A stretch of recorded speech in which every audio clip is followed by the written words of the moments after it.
Students, अभी हम लोग 2D का सर्कल का कुछ डेरिवेशन अभी हम लोग देख रहे हैं। उसके रिगार्डिंग मैंने एक डेरिवेशन लिखा हुआ है, इसको अभी हम लोग देखेंगे। हम लोग क्या पढ़ रहे हैं? सर्कल पढ़ रहे हैं। इसको किस में पढ़ना है? 2 डायमेंशनल कोऑर्डिनेट ज्योमेट्री में पढ़ना है। और सर्कल जो है किसके अंतर्गत पढ़ी जाती है? कौन से टॉपिक के अंतर्गत? तो कोनिक सेक्शन के अंतर्गत सर्कल पढ़ते हैं हम लोग। ओके, इसका बहुत सारा लेक्चर वीडियो आप देख भी चुके हैं। एक रिजल्ट है टू फाइंड द इक्वेशन, एक डेरिवेशन करना है। To find the equation of tangent at a point x1 y1, line, line मतलब कि स्थित है ऑन द सर्कल, और सर्कल का इक्वेशन दिया हुआ है। कह रहा है कि एक सर्कल है, एक सर्कल हमने रफली एक सर्कल हमने ड्रा कर दिया और ये इसका सेंटर है। कह रहा है कि इस सर्कल पर एक पॉइंट है, तो उस पॉइंट को हमने बना दिया। उस पॉइंट पर कह रहा है कि टेंजेंट बनाइए, और उस पॉइंट को हमने मान लिया P, और इसके कोऑर्डिनेट को हमने मान लिया x1 y1, और ये हो गया आपका सेंटर है। इसको हमने C सिंबल से इसको हम डिनोट कर दिए, और ये हो जाएगा -G, -F। सेंटर से पॉइंट ऑफ कांटेक्ट को ज्वाइन कर दिए। सेंटर से जब पॉइंट ऑफ कांटेक्ट को ज्वाइन किए तो वहां 90 डिग्री का एंगल बना दिया मैंने। अब उसको हमने क्यों बनाया? क्योंकि हमको मालूम है कि सेंटर से पॉइंट ऑफ कांटेक्ट को ज्वाइन करने वाला जो लाइन सेगमेंट होता है वो टेंजेंट पर परपेंडिकुलर होता है। ये मुझे मालूम है ऑलरेडी। सेंटर से पॉइंट ऑफ कांटेक्ट को ज्वाइन करने वाला यानी केंद्र से स्पर्श बिंदु को मिलाने वाली जो रेखाखंड होती है वो स्पर्श रेखा पर लंबवत होती है, ऐसा हम लोग जानते हैं। उस आधार पर मैंने उसको वहां 90 डिग्री बनाया। अगर इस रिजल्ट को आप देखना चाहते हैं कि ये होता कैसे है, तो आपको 10th क्लास में सर्कल पढ़ना है, यूक्लिड ज्योमेट्री में, जो प्लेन ज्योमेट्री है। उसका फर्स्ट थ्योरम देखेंगे ना एनसीईआरटी में, तो यही थ्योरम आपको पढ़ना है कि सेंटर से पॉइंट ऑफ कांटेक्ट को ज्वाइन करने वाला जो लाइन होता है या लाइन सेगमेंट होता है वो टेंजेंट पर परपेंडिकुलर होता है। ओके, तो उस आधार पर मैंने ये लिख दिया। मेरा एजेंडा क्या है? इक्वेशन निकालना है। किसका? टेंजेंट का। टेंजेंट मींस स्पर्श रेखा। कौन से पॉइंट पर? x1 y1 पर निकालना है। लाइन स्थित है कहां पर? उस सर्कल पर। और उस सर्कल का इक्वेशन कितना है? ये। इस इक्वेशन से आप ऑलरेडी फैमिलियर हैं, काफी इसका डिस्कशन किए हम लोगों ने प्रीवियस में। उसी आधार पर मैंने लिखा कि इस सर्कल का सेंटर -G, -F है। यहां पर हमने T लिख दिया, PT। ये टेंजेंट हो गया, और इसी टेंजेंट का इक्वेशन निकालना है। अब टेंजेंट का इक्वेशन निकालना है तो उस टेंजेंट पर एक पॉइंट है, और वो पॉइंट कौन है? P एक ऐसा पॉइंट है जो टेंजेंट पर भी है और यूं कहे कि सर्कल पर भी है। और एक पॉइंट से सिर्फ एक ही टेंजेंट तो बनता है ना, तो PT जो आप देख रहे हैं तो वो P से पास करने वाला यूनिक टेंजेंट है, यानी P से पास होने वाला कोई अदर टेंजेंट हम ड्रा नहीं कर सकते हैं। इस बात का हमेशा ध्यान रखेंगे। तो मुझे PT का इक्वेशन निकालना है। तो PT का इक्वेशन निकालने के लिए हम लोग क्या करेंगे कि पहले PT का स्लोप निकालने वाले हैं। हम क्या करने वाले हैं? हम स्लोप निकालने वाले हैं। यहां से देखिएगा कि अभी मैंने बोला कि CP जो है ये परपेंडिकुलर है किस पर? PT पर। ये परपेंडिकुलर होता है, ये हम लोग प्लेन ज्योमेट्री से जानते हैं। और ये भी तो जानते हैं ना कि जब भी कोई दो लाइन परपेंडिकुलर है तो दोनों के स्लोप का प्रोडक्ट -1 होगा। इसका मतलब ये हुआ कि हम लिख सकते हैं कि therefore slope of CT into में slope of PT is equal to -1। अब बताइए स्लोप ऑफ CT, तो सॉरी स्लोप ऑफ यहां मिस्टेक हो गया, स्लोप ऑफ CP लिखना है।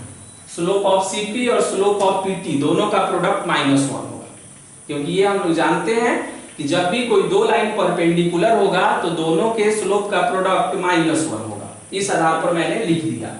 अब क्या करेंगे? CP का स्लोप निकालेंगे। तो दो पॉइंट से पास करने वाले लाइन का स्लोप निकालना है। तो क्या होता है इसका formula, difference of y coordinate upon difference of x coordinate. तो ये हो जाएगा y1 और प्लस में f अपॉन, और ये हो जाएगा x1 और प्लस में g। अब ये प्लस कैसे हो जाता है, तो डिफरेंस का मतलब कि माइनस y1 माइनस और फिर माइनस है तो प्लस हो जाएगा। स्लोप ऑफ पीटी मुझे नहीं मालूम है, इसी को मुझे कैलकुलेट करना है, और ये हो गया -1। तो फिर जब हम यहां से निकालेंगे स्लोप ऑफ पीटी तो ये बन जाएगा माइनस x1 प्लस g और अपॉन में हो जाएगा y1 प्लस f हो जाएगा। पीटी का स्लोप हमने निकाल लिया, और इसके लिए एक हम सिंपल यूज कर देते हैं। पीटी का स्लोप है, स्लोप को हम m से करते हैं तो m और इधर पीटी लिख लीजिए। ओके, स्लोप का सिंबल m होता है। अब हम इस पीटी का स्लोप जान गए, तो स्लोप जान गए और उस पर एक पॉइंट मुझे मालूम है नहीं, तो क्या करेंगे ना हम कि पीटी का इक्वेशन निकालेंगे।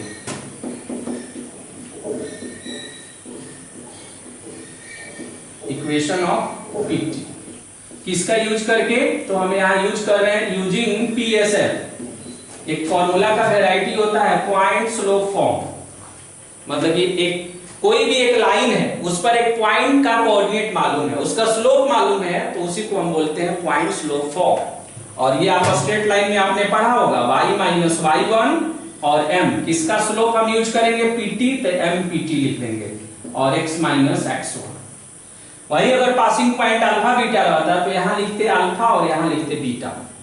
अब इस रिजल्ट को अगर जानना है तो आपको स्ट्रेट लाइन में जाना चाहिए, वहां पर PSF का प्रूफ आप देख सकते हैं।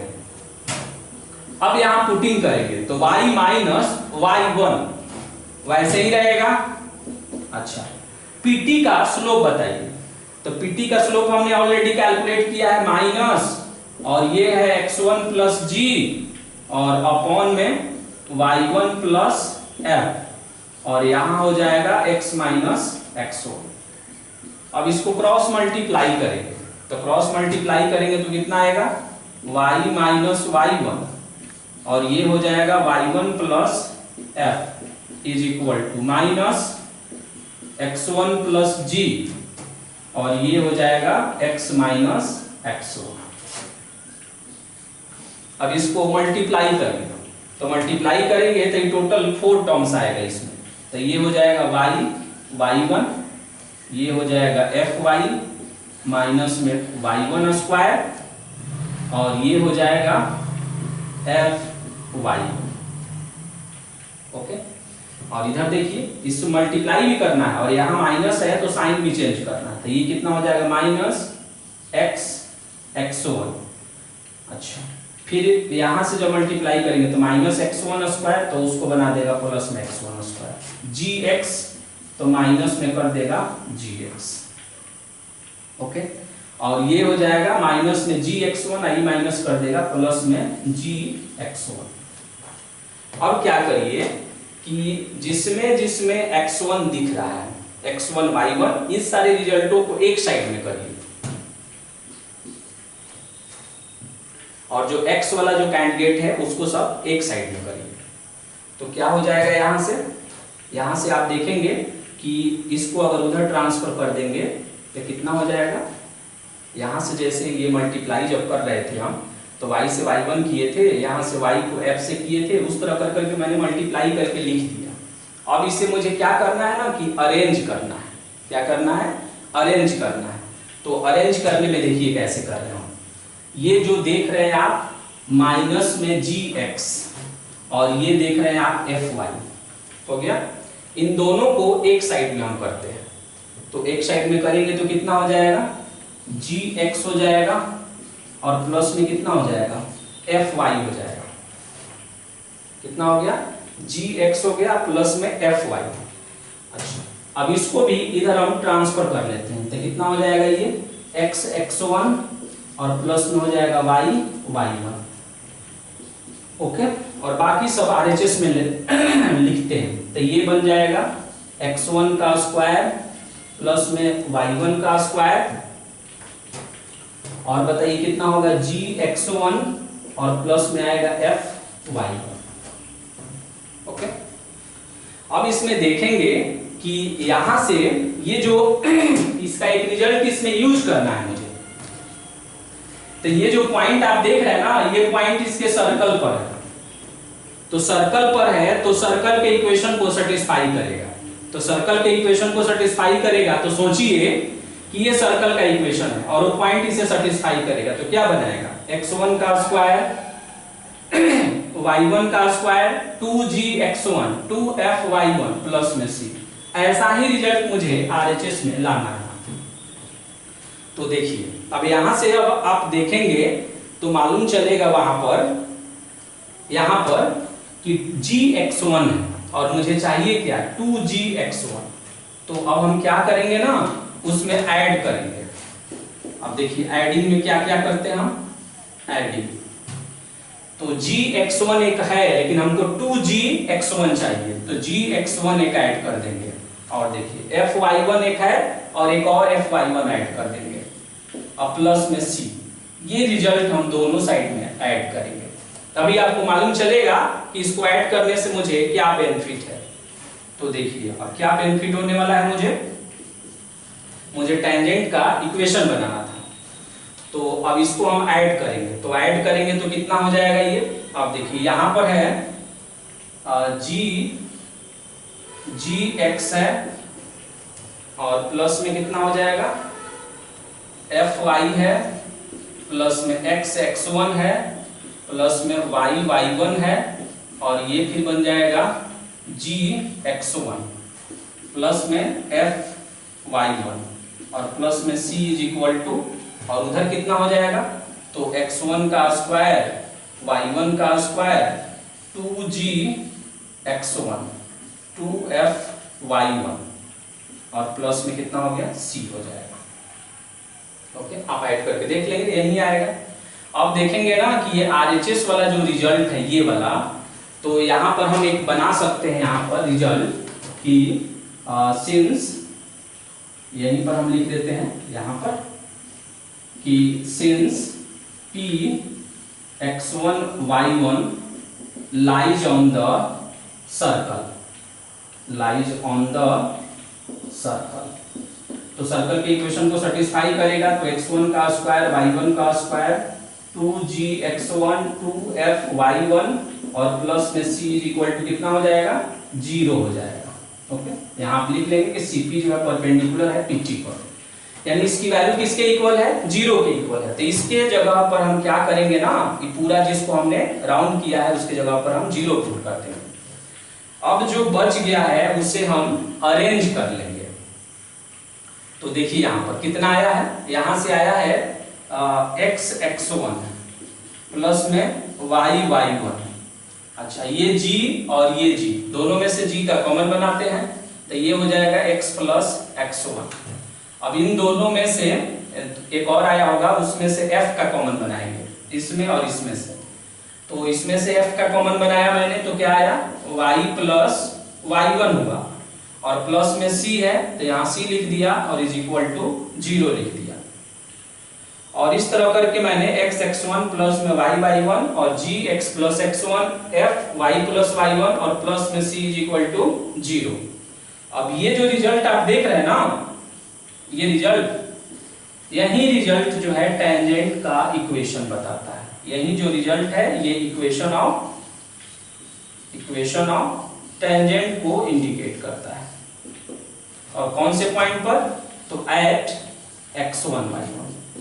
और इसके लिए तो हमको याद रखना चाहिए कि अगर सर्कल का इक्वेशन ये है तो उसके लिए जब हम टेंजेंट का इक्वेशन निकालते हैं तो x1 प्लस में y1 फिर gx plus x1 fy plus y1 plus में c इज इक्वल टू 0। और इसमें देखेंगे ना तो x का अधिकतम पावर 1 दिखेगा, y का भी अधिकतम पावर 1, x का मैक्सिमम पावर 1 और y का भी मैक्सिमम पावर 1। तो जब x का पावर भी 1 और y का भी मैक्सिमम पावर 1 दिखता है तो उस कंडीशन में हम कहते हैं कि ये लाइन का इक्वेशन है। और टेंजेंट भी तो एक तरह का लाइन है ना, उसका नाम ही है स्पर्श रेखा, यानी टेंजेंट भी एक तरह का लाइन है।